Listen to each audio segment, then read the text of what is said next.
तो अच्छा ये बताइए कि आप तो जिस वक्त में थे, मुझे लगता है 1954 में स्कूल तो, की शुरुआत हुई थी और हम लोग 1964 से आपकी पढ़ाई शुरू हुई वहाँ। तो 10 साल बाद जब आप गए थे तो मुझे लगता है कि शायद सम नेपियर थे जिन्होंने, या कोई पियर्सन थे जिन्होंने उनकी शुरुआत की थी। हाँ, Napier, Napier F G Pierce साहब उसके मतलब बोलेंगे संस्थापक वो थे।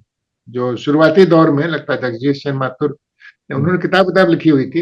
हाँ। उनको लगता है बुलाया था वो पैटर्न बनाने के लिए स्कूल का। लेकिन हम्म। नेपियर थे पहले प्रिंसिपल, वो हम पहले। लोग के पहले थे वो। हाँ, नेपियर हम्म। साहब थे पहले प्रिंसिपल। दर साहब उसके बाद आए थे। दूसरे। हम लोग जीवन दर साहब। हाँ, तो दर साहब का जो काल है मुझे लगता है कि सबसे अच्छे दिनों में से एक है। नेपियर ने शुरुआत की और नेपियर आगे ले गए। और मुझे लगता है दर साहब काफी साल तक रहे, वो और भी ऊपर ले गए उसको। और बिल्कुल बिल्कुल। फिर बीके सिन्हा आए। और तो ये जो पीरियड था, ये जो काल था, मुझे लगता है कि नेतरहाट का सबसे अच्छा समय था। क्योंकि मैंने अभी हाल में ये भी पढ़ा है कि 1980 के उत्तरार्ध में, मतलब लेट 80 से उसका ह्रास शुरू हो गया था, जब शिक्षकों का चयन को लिमिटेड कर दिया गया। ऑल इंडिया से नहीं लेकर बिहार से ही सीमित कर दिया गया। और फिर इसके अलावा और बहुत सारे कारण रहे होंगे, क्योंकि सरकार को काफी पैसा खर्च होता था उसके ऊपर, स्कॉलरशिप वगैरह पे। तो वो सब भी होगा शायद।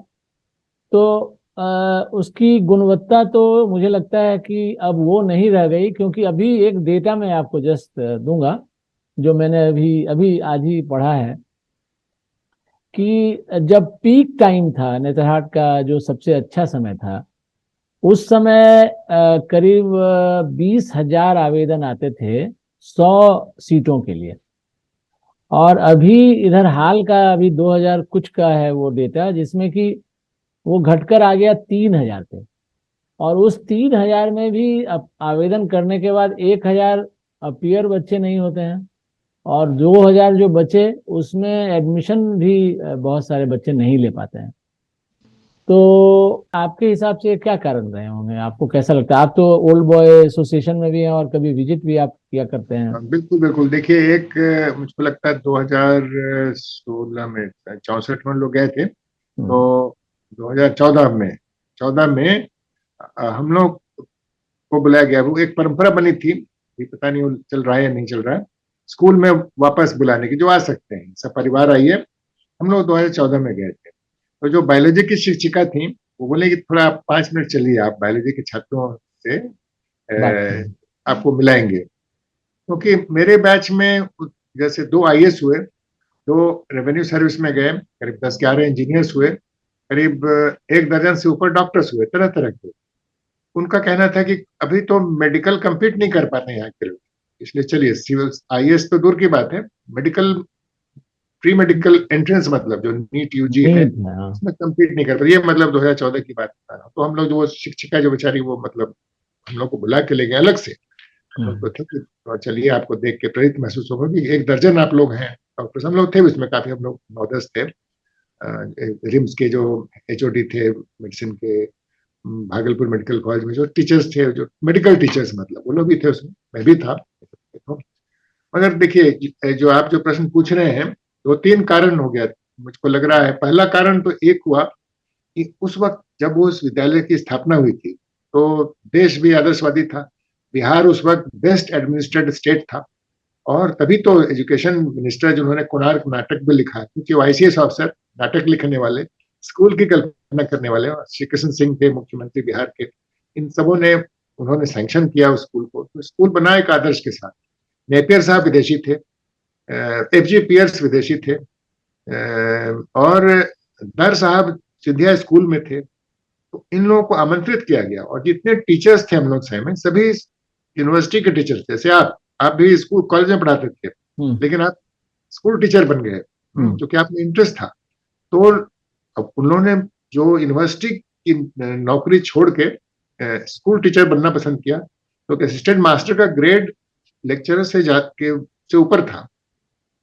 उस जमाने में गैजेटेड पोस्ट था स्कूल टीचर का, वहां पे सभी असिस्टेंट मास्टर्स का। हाँ हाँ हाँ। यूपी से, हाँ, उत्तर प्रदेश के काफी टीचर्स थे हमारे यहाँ। जैसे सक्सेना जी थे हमारे संगीत के शिक्षक, तो वो मतलब एक नामी संगीत के क्षेत्र में नामी नाम था, लेकिन मतलब छोड़ के स्कूल में, हाँ शास्त्रीय शास्त्रीय संगीत में। शास्त्रीय संगीत में जो उत्तर भारत की जो संस्कृत संगीत शैली थी, भारत खंडे, हाँ। उसके वो मतलब नामी व्यक्ति थे, लेकिन वो स्कूल में टीचर बन गए। विद्यालय गान लिखा हुआ है हमारे उन्हीं का। अभी भी जो स्कूल एक पूर्णिया में चलता है, एक नेत्रहाटियंस ने बनाया है, जो हम्म। मिश्र जी ने बनाया है परोरा में, उस स्कूल का भी गान सब उनका लिखा हुआ। तो ये इस तरह के लोग थे सभी। मुझको लगता है वासुदेवन जी तो टीचर नहीं थे, लेकिन वो केरल शायद वो नहीं थे, मगर जैसे कृष्ण एक और थे फिजिक्स के टीचर, वो भी यूनिवर्सिटी में थे, छोड़ के आए थे। एक स्वरूप जी थे केसी प्रसाद, वो भी मैथ्स पढ़ाते थे, वो भी कॉलेज छोड़ के आए थे। तो बीके सिन्हा जी भी कॉलेज छोड़ के आए थे, और देखिए भी दून स्कूल के थे बीके सिन्हा जी, दून स्कूल में के स्टूडेंट रहे थे। उस समय इस तरह के टीचर्स थे। धीरे धीरे धीरे धीरे जब एक तो वो लगता है ग्रेड खत्म किया, जो आप बोल रहे हैं, दूसरी जो बात हुई कि बिहार में हम लोग हायर सेकेंडरी में थे, तो करीब 6 साल रहते थे बच्चे। उसके बाद बिहार ने शायद मैट्रिकुलेशन लागू किया, और उसके बाद उसको इंटर कॉलेज इंटर कर दिया।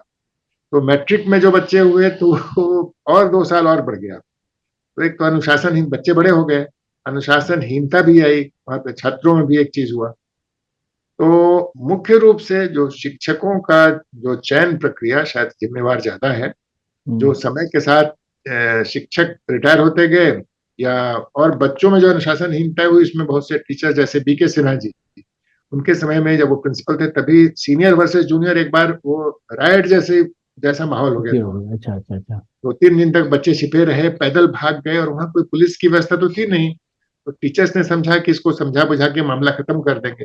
किसी ने तब तक पटने में खबर कर दिया, सब जैसा पूरा डिटेल मुझे नहीं पता है, लेकिन ये सब घटनाएं हुई वहां पर, जिसने सिन्हा बीके सिन्हा जी को वहां से ट्रांसफर किया गया दूसरे स्कूल में।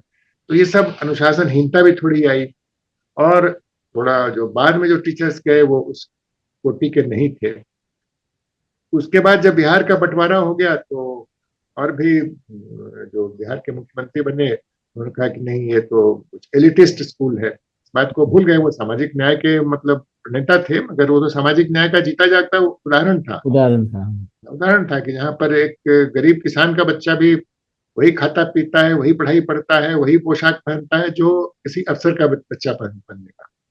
और उसको मुफ्त में शिक्षा देती थी सरकार, और जो अफसर का बच्चा है उसको फीस लगती थी। वो लिंक था इनकम से, लेकिन कोई जानता नहीं था कि ये तो सामाजिक न्याय कही, उसकी तो मतलब पराकाष्ठा थी वहां पर। खैर जो भी हुआ, इन सब चीजों का मिला जुला असर हुआ कि उसका ह्रास होता गया दिन, और आज स्थिति ये है। नहीं, मुझे लगता है कि सबसे पहले तो उसका प्रोजेक्ट जो बनवाया गया होगा, एक खास बहुत बड़े एजुकेशनिस्ट जो पियर्सन या जो जिनका नाम था, उन्होंने बनाया।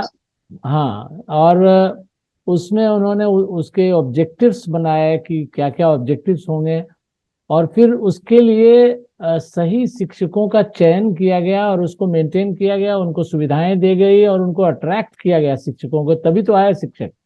इसके अलावा और कुछ खास बातें हैं, जैसे इंफ्रास्ट्रक्चर तो है ही, और इसके साथ साथ आप देखिए टीचर स्टूडेंट रेशियो, आज भी मैं देख रहा हूँ कि 1:15 है, और एक क्लास में 1 से 20 से ज्यादा बच्चे बच्चे नहीं हुआ करते थे, जो कि किसी भी टीचर के लिए एक सपने के जैसा है। किसी भी स्कूल में आजकल, सरकारी तो क्या प्राइवेट में भी नहीं, 1-20 बच्चे होते हैं, बहुत कम स्कूल में होते हैं, लेकिन उसके लिए काफी खर्च करना पड़ेगा सरकार को।